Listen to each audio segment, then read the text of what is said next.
Hello and welcome back to the Fantasy Playmakers. What's up, guys? In today's video, I'm going to be going through my start sits at the tight end position. So this is where I break down every week 6 matchup, talk about every fantasy relevant tight end, and list them as a start or a sit. So basically what I feel comfortable with them in my starting lineup this week. While you guys are watching this video, if you're enjoying the content, please just do me a huge favor, hit that like button, subscribe to the channel. Let me know your thoughts down below in the comment section. You guys can also ask any fantasy related questions, start sits, waiver wire advice, trade advice, anything you want to know, ask it down below. I'll be responding to every single person.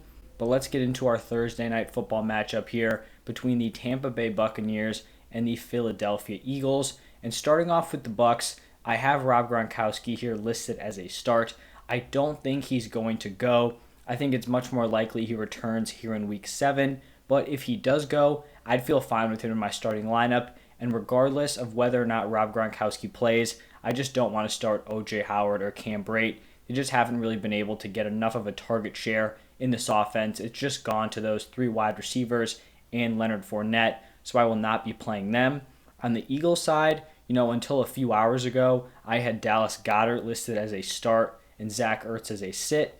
But we just found out that Dallas Goedert got put on the COVID list, so it looks like he is going to be out for Thursday, and that means that Zach Ertz is now a start in my mind. I think this is a great opportunity for him to get some of the work that Goedert had been getting in previous weeks, plus this Bucs secondary is definitely limited. It looks like they're going to be without Levante David. They're still missing 2 of their starting corners, potentially their starting safety, so I just think this is a great matchup for Zach Ertz, operating as the primary tight end. Then we're moving on to Sunday, where we have the Dolphins facing off against the Jaguars. On the Dolphins side, I'm going to be starting Mike Gesicki. Basically, for as long as Jacoby Brissett is the quarterback there, Gesicki is going to be in my lineup. Once Tua comes back and replaces Brissett, then I'm going to be far less confident in Gesicki, at that point, just because Brissett has targeted him a ton. Tua just did not even look his way. So going into week 6, Gesicki is going to be a solid start for me. On the Jaguars side, Dan Arnold is someone who's definitely intriguing.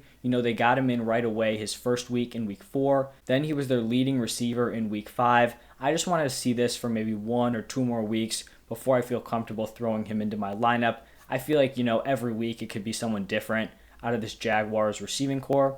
So I'm just going to wait on it, and he's going to be a sit this week. Then we have the Chiefs taking on the Washington football team.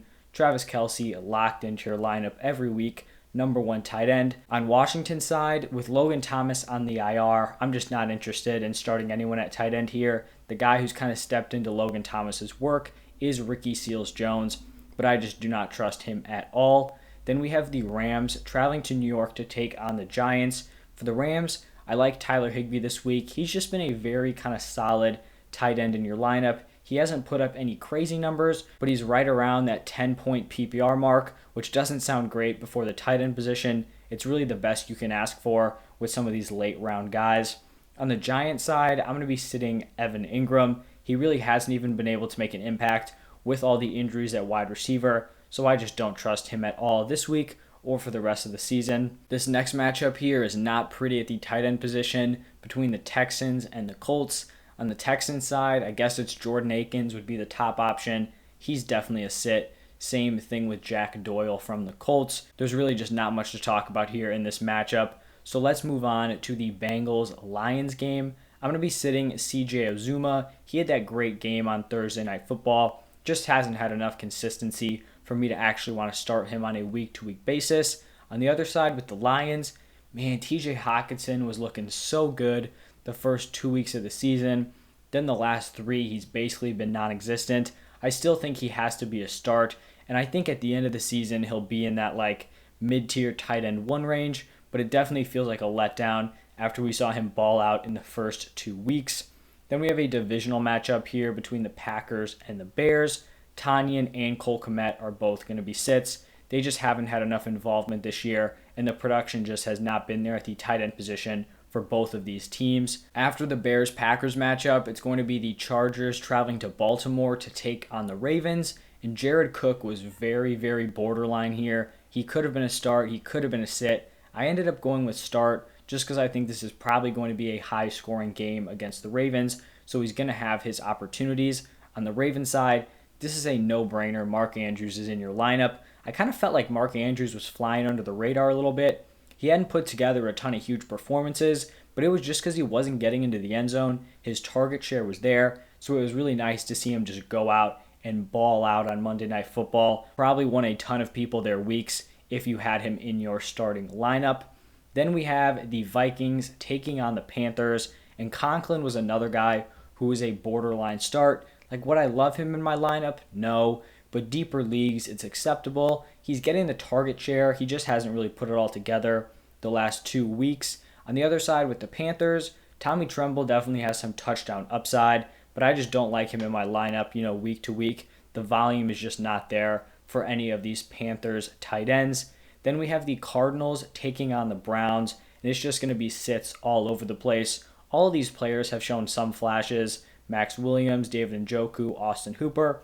None of them have been able to put it together on a consistent enough basis. The Browns are going to use those running backs. The Cardinals have a stacked wide receiver core, so I just don't like any of these guys this week. This next matchup here is going to showcase some pretty solid tight ends between the Raiders and the Broncos. So both of these guys are going to be starts, Darren Waller and Noah Fant.